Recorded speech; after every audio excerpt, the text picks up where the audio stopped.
feel discouraged, Moja is your friend, embracing sorrow in your heart with joy that does not end. There is a bond in woe say to make the wounded whole. There is a bond in woe say to free the captive soul. If you cannot preach like Malcolm, if you cannot lead like King, you can listen to Mahalia. She will teach you how to sing. There is a bond in woe say to make the wounded whole. There is a bond in woe say to free the captive soul. There is a bond in woe say to make the wounded whole. There is a bond in woe say to free the captive soul.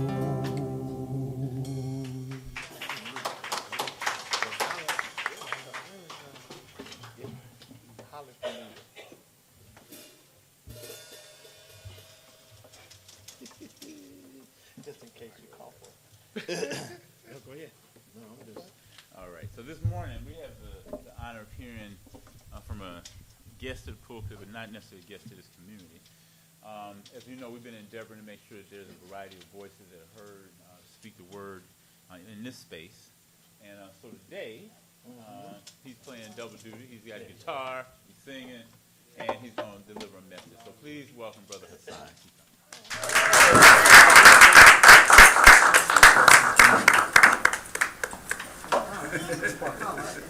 I'll figure that part out. Oh, is this part of the mess? You like the sheriff of a small town. I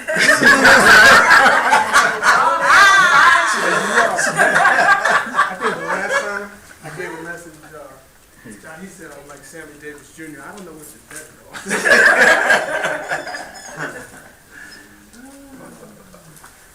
Thanks for that.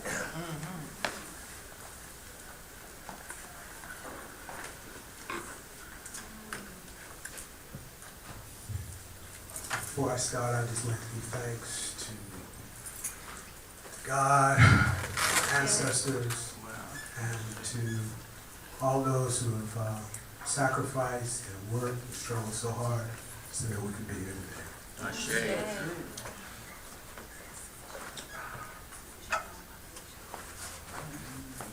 Singing that one? Notes. I'll put you working a minute. All right. And then, I'd like to start with a reading from the Hosea. If you'd like to read along, you can. Actually, two readings. The first one is on page 34, and it says here the book of Kun Anuk, but I think it's Kun Anuk. So it's number 8. On page 34, and it says, people fall low through greed. Those who prey on others achieve no real success. Their success is in truth a loss. Though you are greedy, it yields you nothing. Though you steal, you do not benefit by it. Act righteously, for the Lord of righteousness, whose righteousness is righteousness indeed. When goodness is good, it is truly good. Surely righteousness is for eternity. It goes to the grave with those who do it. When they are buried and the earth envelops them, their name is not erased from the face of the earth. They are remembered because of their goodness. For this is a principle established by the word of God. Speak right and do right. For righteousness is mighty. It is great. It endures. Its worth is real, and it leads one to blessedness. Wrongdoing does not achieve its goal, but one who is righteous reaches dry land. Ashe.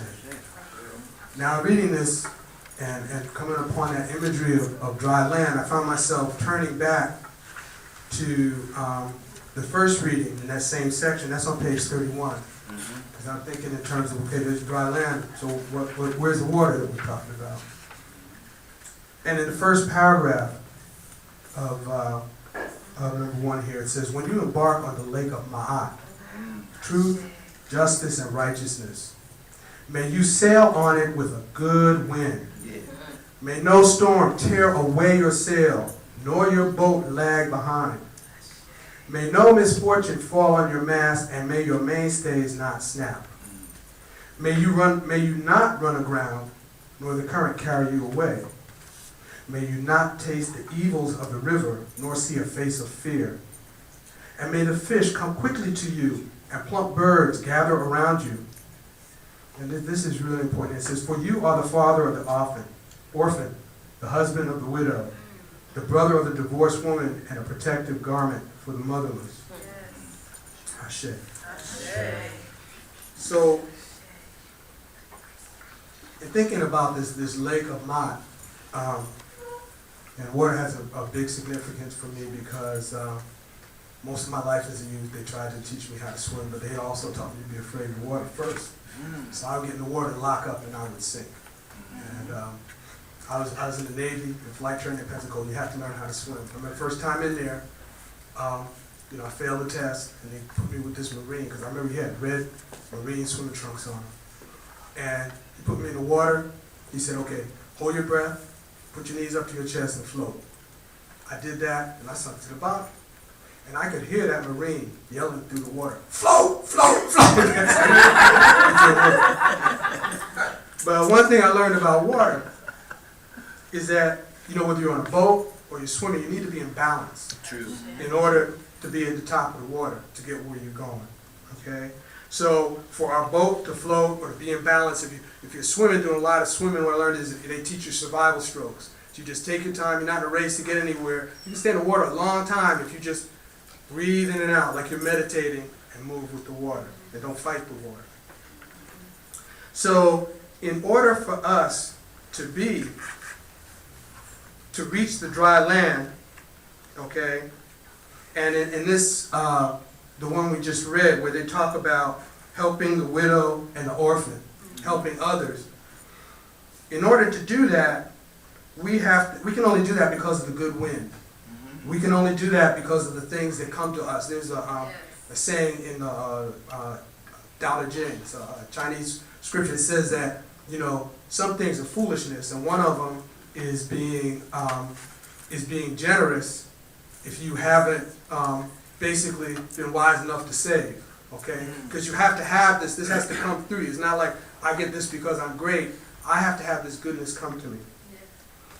And so what I'm talking about here, in order to reach dry land, we think of all of the things that come to us that we don't do anything for. We can't control the wind. We can't, like I was talking earlier about the sunrise, we can't control any of that. And that's often referred to, I know, I learned in church and in mosque, as grace. That's the stuff that comes from God, that we wake up in the morning, everything is created for us, okay?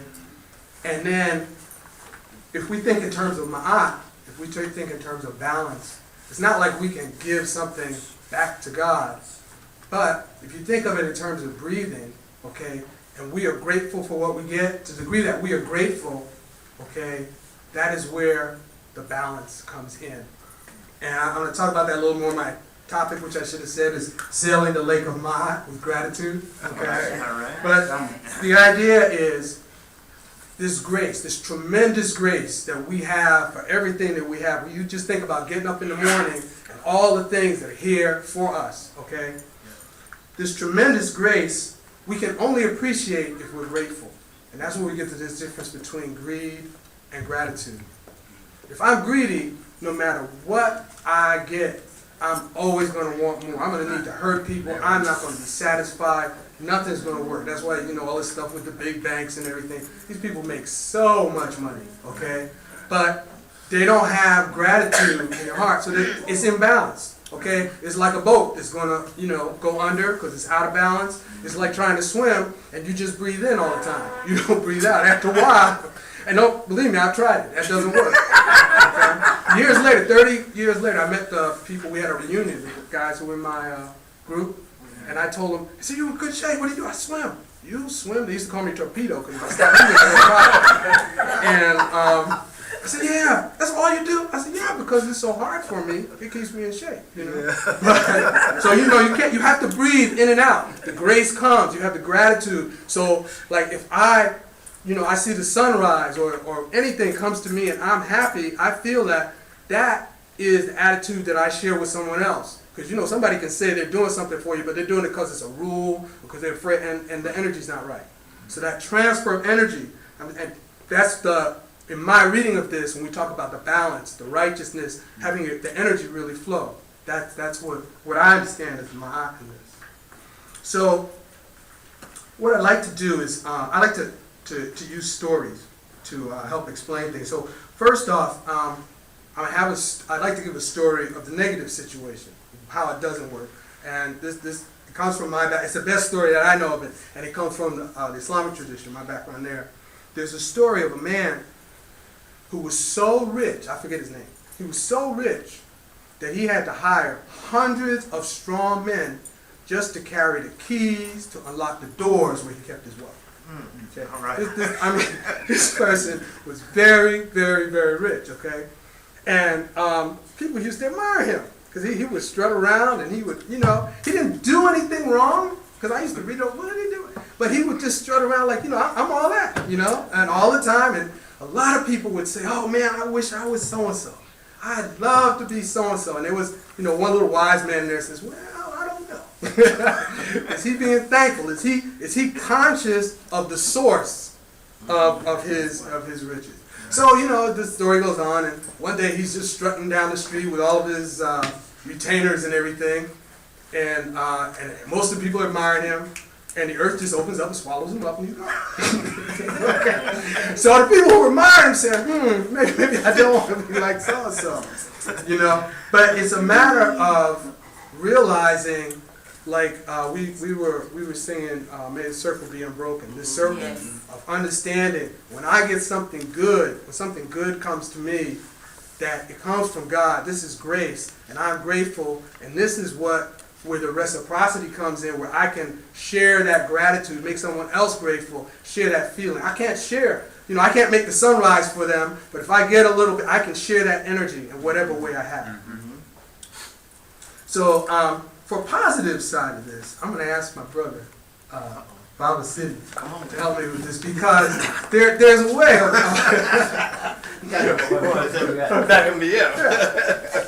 because there's something he says, or a way he has of saying something that, I don't know how many hundreds of men he employs to carry the keys in his wealth, but he's a wealthy man, and I like to bring this up. So I'll let you.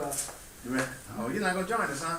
Thank God! Thank God! For deliverance! This church won't save! I thank God! For deliverance! This church won't save! I thank God! For deliverance! This church won't save! That's it? You can go on. Keyboards for the rest of it. And it's really important, like that attitude, that energy, okay, is when I'm talking about a sunrise. I can come down here. I remember coming down here. I just wanted to play some drums, and I meet Baba Sidney, and I got to keep coming. Because this is the energy, and when we have discussions or he's talking about stuff, he knows where this grace comes from and how it flows. He says, "Oh, I'm doing this with my daughter. I'm doing this with my family. I'm doing this, that, and the other thing." And I say, "Oh, it's not something far away. It's not, where I gotta, hold my breath and sit on a mountain or something like that." I come along among people who say, "Oh, yeah, this is real. The grace of God comes down. It flows through me. It connects me to other people. And this is the balance. The balance that we're talking about. Now, there's a number of great books. This one is this is an energy that a gentleman by the name of Leonard Barrett, who was he did a lot of, well, he was a professor for a while, I think at Temple in African American Studies, and he wrote a great book on the Rasta. But he's got a book called Soul Force, which he actually passed away a couple decades ago. But he's got a book called Soul Force, where he talks about how African American people survived in the diaspora here, okay? And he talks about how it arises in different, how it has arisen in different parts of the world, you know, and in different religious situations. And he talks about that as African heritage. He talks about most of the people who were enslaved over here coming from a Kwa Bantu area. Someone said from, you know, kind of like from the Gold Coast down to Angola in there. And he talks about this energy as, and let's see, I'm not going to read this because I don't want to take too much time, but let's see. What he talks about, and I'm going to, there's something that I call a peace jungle, okay? And this is about that balance. I don't know, about 14, 15 years ago, I was really interested in the idea of peace, you know, of different religions coming together and making peace and this and other thing. And the more I looked at it, what people were doing, it just got confusing because it was like, what do we mean by peace? And if you look in the dictionary, there are 3 definitions for the word peace. One is anti-war. So if my peace means anti-war, then if there's not a war going on, I don't really have any peace to talk about, right? Because I'm just defined by war. The second definition of peace is like silence, total silence, stillness. It's kind of like death. And I think a lot of people, and we'll talk about this some more, people who are really into having things their way, that's the idea of peace because you wipe out the opposition, you know. But that's not peace, all right? That's not peace. But the third definition has to do with harmony, as in diverse notes, as in diverse colors, as in rhythms, kind of working together. And seeing that, you know, I realized that that's the peace, okay? Because there are positive things that happen, there are negative things that happen in life, and there are difficulties, okay? By understanding this harmony, okay? Understanding that this harmony is what we're looking for, understanding that we get grace from God, we get difficult times, we get good times and whatever, and learning to have harmony with those. And it's not only in terms of time, we had a good time last time, a bad time another time. It's also being in community and family. There's a harmony not just in time, but in space also. And being aware of that harmony brings us to this third idea of peace. And what I'm going to do, and it's always easier for me to express something in a song than in words. I'm going to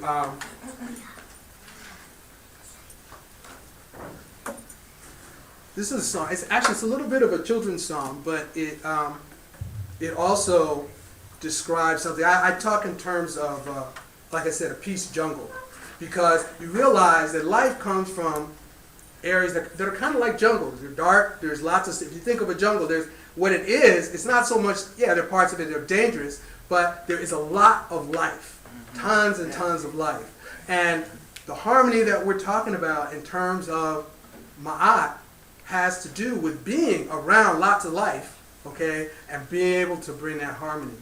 And the key that I'd like to convince you is in this gratitude, because that allows us to transform the grace that we receive into gratitude. So this is about just being thankful. And I guess this is for the young people in the audience, but I sing it for adults and they say, oh, we ought to remember that too.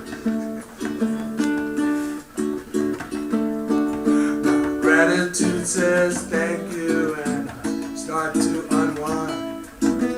Love the way a thank you kind of sounds. don't get just what I want, temper can brew. So sing this song with you instead of turning in my stew. I'm thankful for the shining sun, didn't put it there. Thankful for the kiss of blue and sunlight, bright fresh air, and for clean clear water that I drink when I'm thirsty, and for good friends just like you, sing along with me.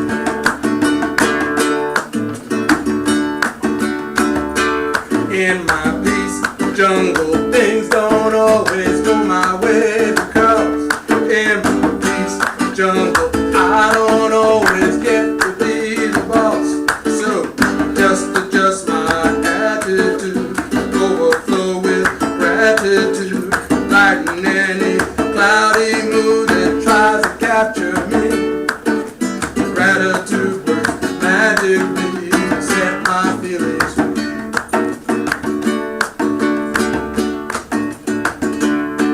Sometimes I let life get me down, turn my smile into a frown, get greedy for what I don't have, and mad at what I do. Then I take a breath of this, thank you for it everywhere, and my good friend gratitude straight to my rescue. Lightens any cloudy mood that tries to capture me. Gratitude works magically, set my feelings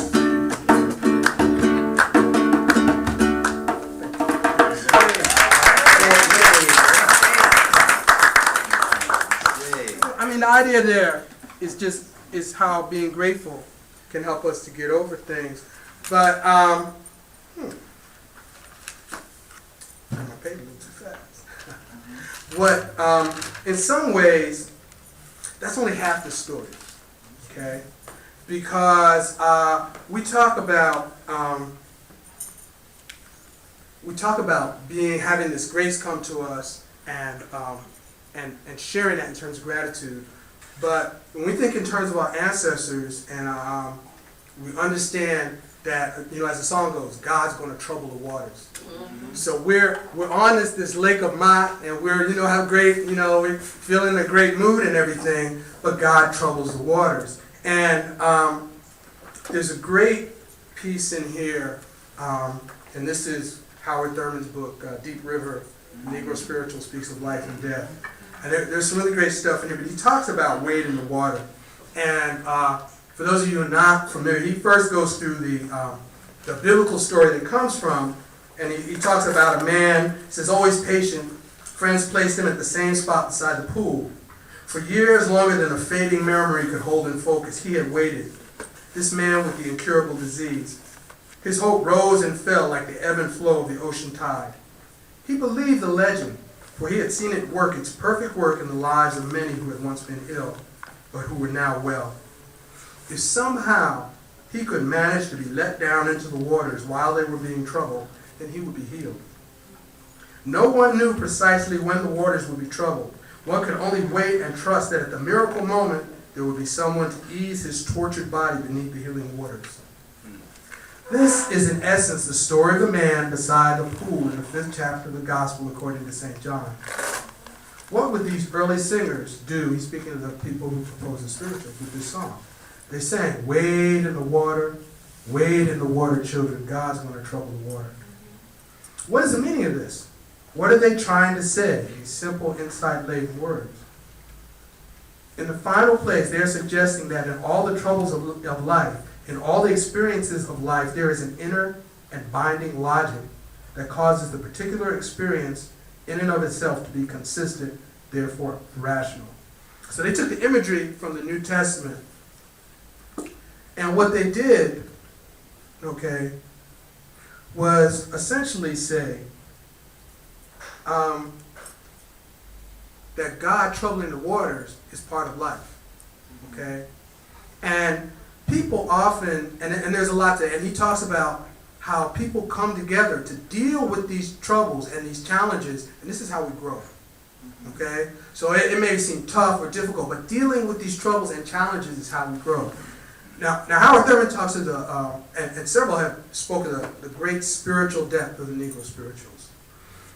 But there's also, there are others who say, well, these stories were really about, practical matters like escaping or preparing to revolt and all of that.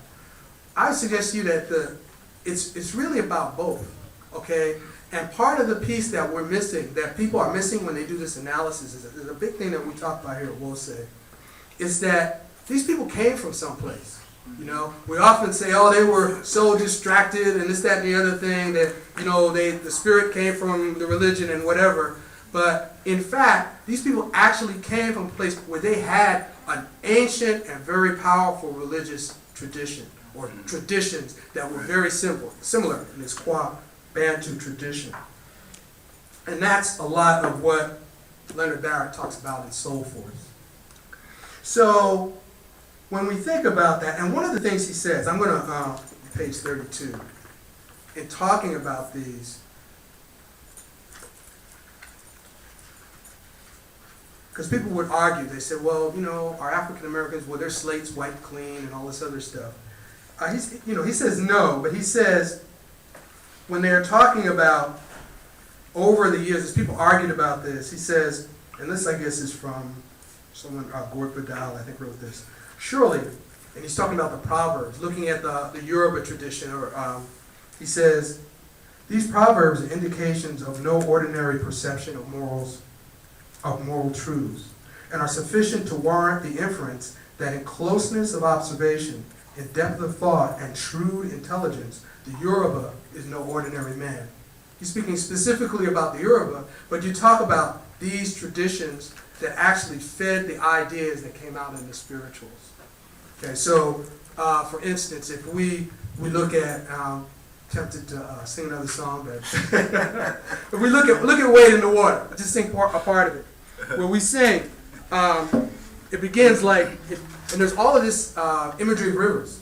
So when we say, if you don't think I've been redeemed, follow me to the Jordan stream. Now it never occurs to us, or to many of the people who do analyses of the scriptures, that these people came from places with rivers and oceans and were still very intelligent people.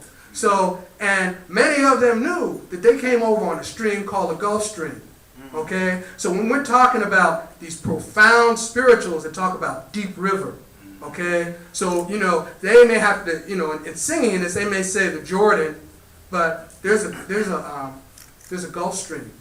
When we say Jordan is muddy and cold, the ocean is deep and cold, and I know they knew it. Okay? When you start to give these people, our ancestors, credit for the culture that they brought with them, a lot of that over the years gets wiped away. You understand there's a power in these spirituals if we can go back and think in terms of, and that's what we do, look at those religions and those cultures. We start to pick up that power because those people, when they came over, they didn't say, okay, if we hang in there, it's good that, one of us become president, but they didn't say, if we hang in there, one of us is going to be president of the United States. They said, wait a minute, we're human. What happened? Where is our humanity? Where is, and this was part of that cultural connection. So I'm saying that this is empowering for us. It helps us to understand more. And I'm going to, there is one quote, actually two quotes, that I'd like to, I know I like to sing a lot more than this, but I'm going to talk. I'm going to mention two people, well actually just one, and then we'll go on to the closing story. There is, how many people here have heard of Wole Soyinka? Okay. He won the Nobel Prize for Literature, I think it was in 1986. He was the first African of any, black African. He's a cousin of Fela Kuti, and he won the Nobel Prize for Literature. He's Yoruba, isn't he? Yoruba, yeah. And he won the Nobel, and people often don't know about him. Probably one part of it is because I have a couple African friends that we talked to about him who are from Yoruba land. His books are really heavy, okay? One of the things, you read his stuff and you understand this man is really, really thinking. And one of his books, which I planned to bring with me today but didn't, he goes through this whole piece on African thought and culture and everything. And at the very end, he's got a quote where he says, you know, we talk about the Harlem Renaissance and we talk about ourselves as being emotional, okay? He says that's only half of it. We need to really, really take credit for the great intellect, and not only in the high civilizations that you find in Kemet. Oh, thank you. The high civilizations that you find in Kemet, but also in the the civilizations where people refer to, oh, that's just jungle stuff. You know, there's great intelligence there. So anyway, one of my favorite pieces is Wole Soyinka. At the end of this, he says, you know, we really can't just go emotional and throw out this intelligence. And he says, take Descartes. Now, you know, Descartes said, I think, therefore I am. And he's, you know, one of the people we all learn about. He says, now let's go back and get our prototypical African brothers there, you know, on the river. And this European explorer comes down with his pith helmet, you know, and his shorts and his khakis, you know, and he's coming down the river and he says, I think, therefore I am. And the brothers look at him and they say something like, white-skinned, pith-helmeted person who seems to be unsure of his existence. Yeah, you do exist. He says, you think, therefore you are a thinker. You know, like. I mean, one of my Yoruba friends who kind of told me about Wole Soyinka, he said, man, he should have put that at the beginning of the book because nobody but you would have worked to get it. But you get this really, really profound intelligence. And I'm gonna do two stories, close with two stories here. And it comes through in the music and in the stories, and it's very liberating. The first one of these, this was when I was working on all these peace programs and trying to figure out all this stuff. And I couldn't understand why, you know, I kind of grew up in this whole Judeo-Christian Islamic thing. Everybody's saying peace, peace, peace, and everybody's killing the heck out of each other. You know, I don't understand. I keep going back reading the scriptures and I don't know what's going on. There is a Yoruba story of Ogun.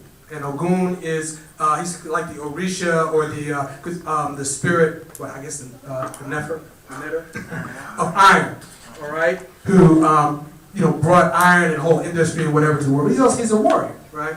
So according to this story, when the people in the village, they knew Ogun was a warrior that you just couldn't beat, you know? But Ogun is not into running things. He's not, you know, I'm not trying to take anything over. He likes to live in the jungle with his hunting dogs and mind his own business. You want some iron, he'll help you out, okay? Well, the people in the village said, oh, Ogun, we want you to come fight with us. You know, come fight with us because we can win all the time. He said, look, I'm not interested. Don't bother me, you know. They kept bugging him. So he came fight with them. They winning. They said he's great. They kept fighting with him. So the thing is, Ogun, yeah, he would drink. He would drink from time to time, you know. He drinks some palm wine, you know. And the warrior archetype, you understand it, warriors, because what they do, they drink, okay? But what happened one time, they came for him, and he was drunk enough, he couldn't tell one side from the other, so he killed everybody.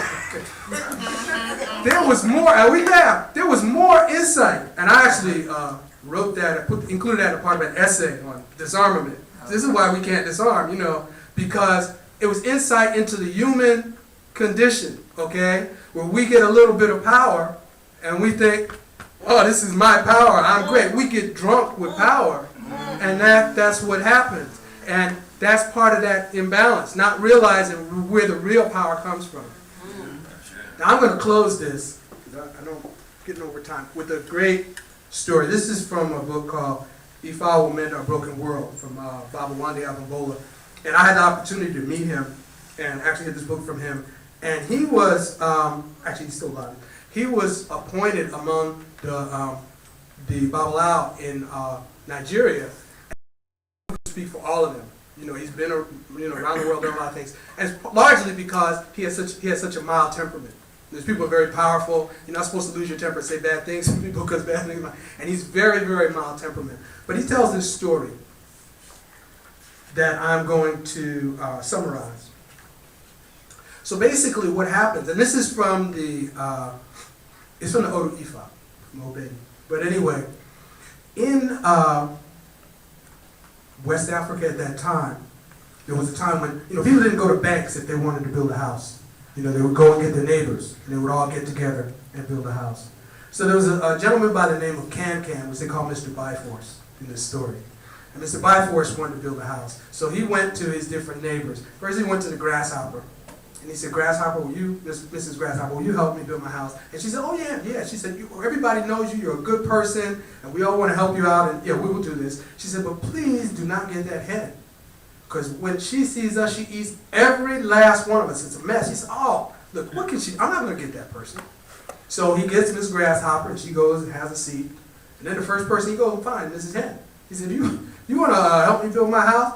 She said, oh yeah, we've heard good things about you, Mr. Byfor, or Mr. Can. We're going to go do this, blah, blah, blah. She said, but don't get the wolf. He tears everything up, eats no problem. So he sends her over. Next thing he goes and he gets the wolf. Okay. So this goes on and on. The wolf says, don't get the dog. The dog says, don't get the hyena. Hyena says, don't get the hunter. Hunter says, don't get the viper, the snake, because it bite me. And viper says, don't get the walking stick. The walking stick says, don't get fire. Fire says, don't get drought. He gets them all one by one and sends them to his house. And he also gets dewdrops. Dewdrops has no enemies. Okay?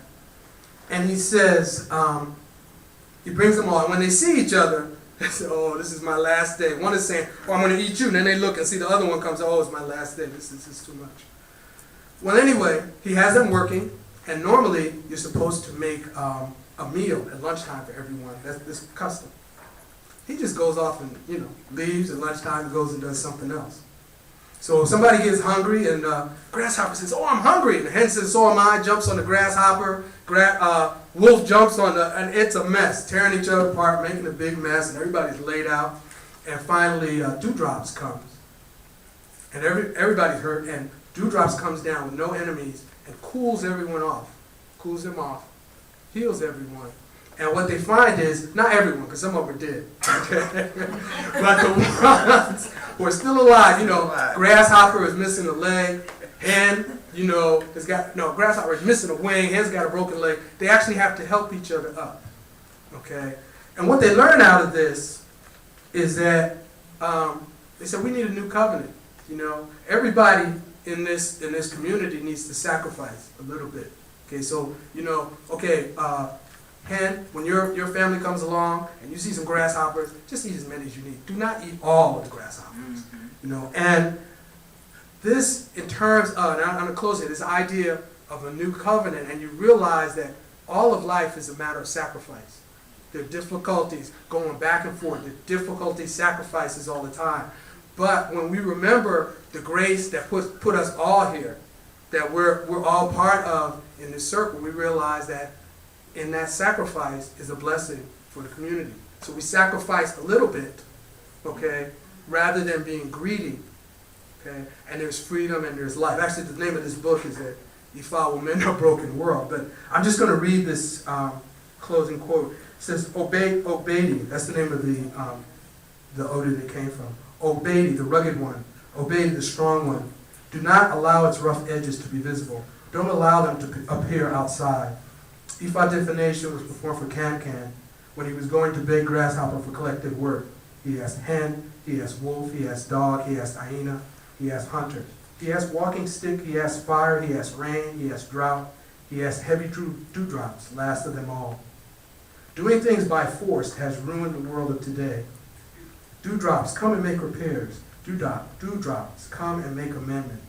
Don't you see how doing things by force has spoiled the world of today? Dewdrops, come and make repairs. I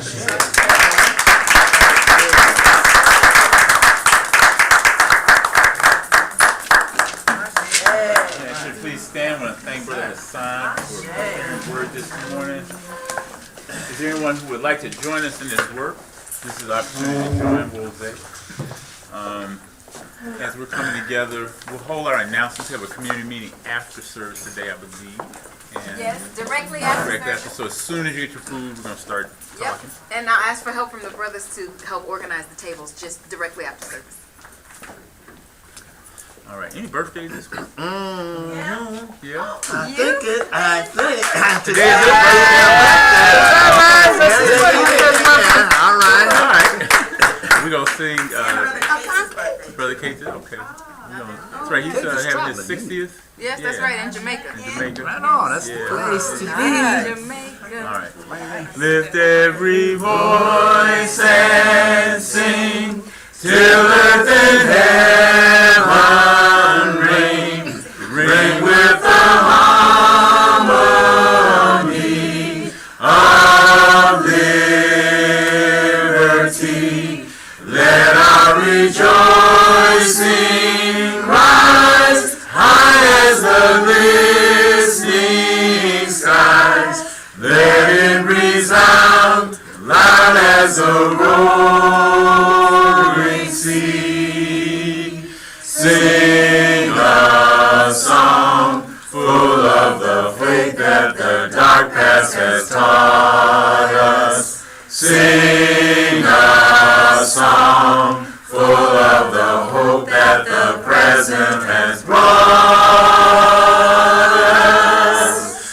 Facing the rising sun of a new day begun, let us march on till victory is won. Now to those who are able to keep us from falling, the ones who have taught us for countless generations that we are one people, One people. having one faith, one aim, one destiny, one God. Let's call that name that our ancestors have taught us for countless generations. Let us all say,